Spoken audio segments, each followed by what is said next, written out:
বিধানসভা নির্বাচনের ফলাফল প্রকাশিত হয়েছে এবং নন্দীগ্রামের পুনরাবৃত্তি হয়েছে ভবানীপুরে। শুভেন্দু অধিকারীর কাছে ধরাশায়ী মমতা বন্দ্যোপাধ্যায়। 15,000-এর বেশি ভোটে হারলেন তৃণমূল নেত্রী। ভবানীপুরের সঙ্গে নন্দীগ্রামেও জিতলেন শুভেন্দু অধিকারী।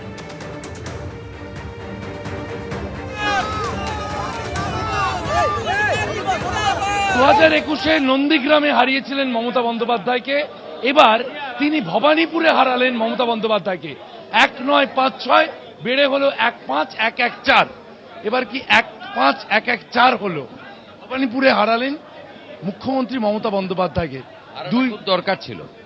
ভীষণ অত্যাচারী, দাম্ভিক, দুর্নীতিগ্রস্ত কথাবার্তায়, মানে যে কথাবার্তা উনি ভাষণে বলেন, প্রধানমন্ত্রী থেকে নির্বাচন কমিশনার, সুপ্রিম কোর্ট থেকে শুরু করে বিরোধী দলের লোকেদেরকে যে ভাষায় আক্রমণ করেন, ওর আর পতন দরকার ছিল।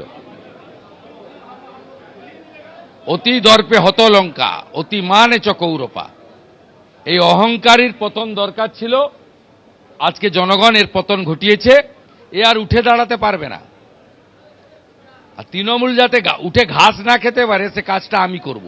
নতুন সরকারের সব দল থাকবে, তৃণমূলকে কোথাও এর নাম নিশান রাখতে দেব না। 2011 থেকে এমএলএ ভেঙেছেন তো, আপনাদের যে কটা জিতে এসছে কটা থাকে আমি দেখব। নতুন সরকারের মুখ্যমন্ত্রী নিয়ে কোনোভাবে আলোচনা হয়েছে কেন্দ্রের নেতৃত্ব, রাজ্য নেতৃত্বের সঙ্গে? সমীপ ভট্টাচার্য, অমিত শাহের না না, আমি এগুলো করি। আমি তো কাউন্টিং হলে ছিলাম 9টা পর্যন্ত, ওখান থেকে ডাইরেক্ট এখানে আসছে, এখন তো রাত্রি 12টা বাজে। দেখুন, আমার যে কাজটা করার করতে দেন, আমি এসবে চর্চায় থাকি না। শেষ প্রশ্ন, যে সংখ্যা নিয়ে আপনারা এসেছেন, অনেক দায়িত্ব আপনাদের উপর এসছে, কিন্তু দিকে দিকে যা দেখা যাচ্ছে, তৃণমূল কংগ্রেস যেভাবে হুমকি দিয়ে রেখেছিল তারা 4 তারিখের পর হিসেব হবে। আপনি 2টি আসনে জেতা বিধায়ক, কি বার্তা বিরোধীদের জন্য? না, আমাদের লোকেরা, বিজেপির লোকেরা শৃঙ্খলা পরায়ণ লোক, এবং মূলত হিন্দু এবং আদিবাসীরা বিজেপি করে। এরা এইসব কাজ করে না। এসব কাজ করতে গেলে মাদ্রাসায় পড়তে হয়। আমরা কেউ মাদ্রাসায় পড়িনি। পোস্টপল ভায়োলেন্স নিয়ে বার্তা দিলেন শুভেন্দু অধিকারী। তার বক্তব্য অনুযায়ী তিনি মনে করছেন বিজেপি কর্মীরা তারা হামলা চালাতে পারে না, এমনটাই বার্তা দিয়ে রাখলেন 2 আসনে জয়ী বিজেপি প্রার্থী।